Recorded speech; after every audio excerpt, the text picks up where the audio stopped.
بسم اللہ الرحمن الرحیم۔ صرف 5 منٹ کا مدرسہ قرآن و حدیث کی روشنی میں 13 شوال المکرم۔ نمبر 1، اسلامی تاریخ۔ حضرت ام ایوب رضی اللہ عنہا۔ حضرت ام ایوب بنت قیس رضی اللہ عنہا مشہور صحابی حضرت ابو ایوب انصاری رضی اللہ عنہ کی بیوی ہیں۔ اس نیک سیرت خاتون نے ہجرت سے پہلے ہی اسلام قبول کر لیا تھا۔ جب حضور صلی اللہ علیہ وسلم ہجرت فرما کر مدینہ منورہ تشریف لائے تو 7 مہینے تک انہی کے یہاں قیام فرمایا اور انہیں 2 جہاں کے سردار کی میزبانی کا شرف حاصل ہوا۔ ام ایوب رضی اللہ عنہا بڑے شوق سے آپ صلی اللہ علیہ وسلم کی پسند کے مطابق طرح طرح کے کھانے تیار کرتی اور تمام گھر والے آپ کو راحت پہنچانے میں لگے رہتے۔ حضور صلی اللہ علیہ وسلم گھر کے نچلے حصے میں تشریف فرما تھے، اس لیے اہل خانہ بڑی احتیاط کے ساتھ گھر کی چھت پر رہتے اور چلنے پھرنے میں آپ کی راحت کا خاص خیال رکھتے۔ ایک روز چھت کے اوپر پانی سے بھرا ہوا گھڑا ٹوٹ گیا تو سردی کے موسم میں لحاف سے پانی کو جذب کیا تاکہ پانی آپ صلی اللہ علیہ وسلم کے اوپر نہ گرنے پائے، اور خود بغیر لحاف کے سردی کے عالم میں پوری رات گزاری۔ صبح ہوتے ہی خدمت نبوی میں درخواست کی کہ آپ اوپر کی منزل پر قیام فرمائیں تو بڑا احسان ہوگا۔ ان کی اس عاجزانہ درخواست پر آپ صلی اللہ علیہ وسلم نے مکان کے اوپر قیام فرمایا۔ ام ایوب رضی اللہ عنہا نیک سیرت اور عبادت میں مصروف رہنے والی خاتون تھیں۔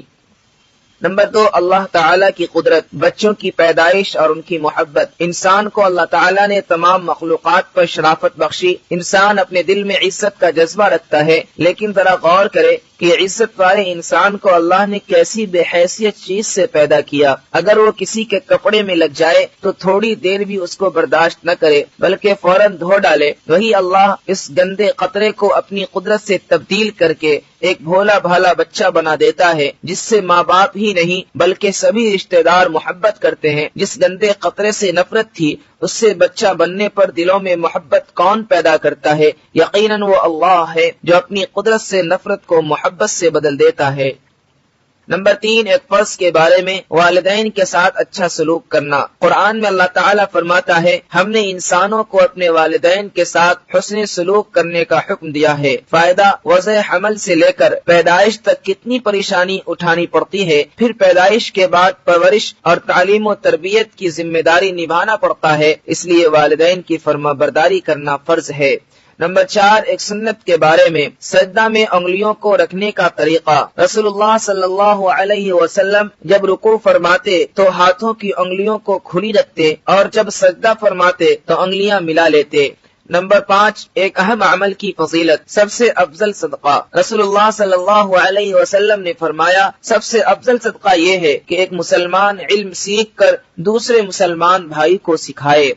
نمبر 6، ایک گناہ کے بارے میں، کسی مسلمان کا حق مارنا۔ رسول اللہ صلی اللہ علیہ وسلم نے فرمایا، جھوٹی قسم کے ذریعے مسلمان کا حق چھیننے والے پر اللہ تعالیٰ نے دوزخ واجب کر دی ہے اور جنت حرام کر دی ہے۔ ایک شخص نے عرض کیا، یا رسول اللہ، اگر معمولی چیز ہو؟ رسول اللہ صلی اللہ علیہ وسلم نے فرمایا، اگرچہ پیلو کی ایک لکڑی ہی کیوں نہ ہو۔ نمبر 7، دنیا کے بارے میں، دنیا کے لالچی اللہ کی رحمت سے دور۔ رسول اللہ صلی اللہ علیہ وسلم نے فرمایا، قیامت قریب آ چکی ہے اور لوگ دنیا کے حرص و لالچ اللہ تعالیٰ کی رحمت سے دوری میں بڑھتے ہی جا رہے ہیں۔ خلاصہ، قیامت کے قریب آنے کی وجہ سے لوگوں کو نیکی کمانے کی زیادہ سے زیادہ فکر کرنی چاہیے، لیکن ایسا کرنے کے بجائے وہ دنیا کے لالچ میں پڑ کر اللہ کی رحمت سے دور ہوتے جا رہے ہیں۔ نمبر 8، آخرت کے بارے میں، انسانوں کے اعضاء کی گواہی۔ قرآن میں اللہ تعالیٰ فرماتا ہے، جس دن اللہ کے دشمنوں کو دوزخ پر جمع کیا جائے گا تو ان کی جماعتیں بنا دی جائیں گی، یہاں تک کہ جب وہ وہاں پہنچیں گے تو ان کے کان، ان کی آنکھیں اور ان کی کھال ان کے خلاف ان کے کیے ہوئے اعمال کی گواہی دیں گی۔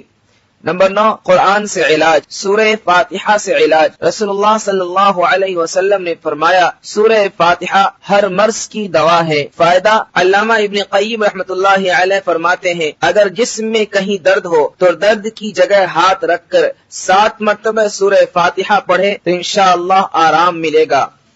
نمبر 10، قرآن کی نصیحت۔ قرآن میں اللہ تعالیٰ فرماتا ہے، جب تم بات کیا کرو تو انصاف کا خیال رکھا کرو، اگرچہ وہ شخص تمہارے رشتہ دار ہی ہو، اور اللہ تعالیٰ سے جو عہد کرو اس کو پورا کیا کرو۔ اللہ تعالیٰ نے تمہیں اس کا تاکیدی حکم دیا ہے تاکہ تم یاد رکھو